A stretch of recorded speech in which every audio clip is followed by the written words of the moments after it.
Հայտնությունը, որը ես բերում և տարածում եմ ամբողջ աշխարհում, պարզ է, ռումբերը երբեք խաղաղություն չեն բերի։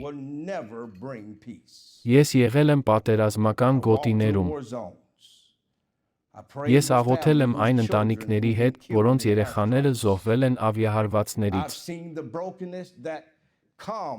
Ես տեսել եմ պատերազմի ավերածությունները, երբ անօդաչու թռչող սարքերը ոչնչացնում են ամբողջ համայնքներ։ Մենք չենք կարող հաղթել ահաբեկչությանը, ստեղծելով ավելի շատ ահաբեկիչներ և սպանելով անմեղ մարդկանց, յուրաքանչյուր հարված, որը չի հասնում իր նպատակին, ատելության սերմեր է ցանում նրանց սրտերում, ովքեր ցանկանում էին խաղաղություն, ովքեր պարզապես ցանկանում էին ապրել խաղաղության մեջ։ Եթե Արևմուտքը իսկապես ցանկանում է դադարեցնել ծայրահեղականությունը,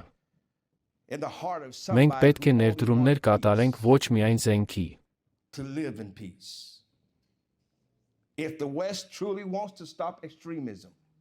այլև հարաբերությունների մեջ։ Մենք պետք է խոսենք միմյանց հետ,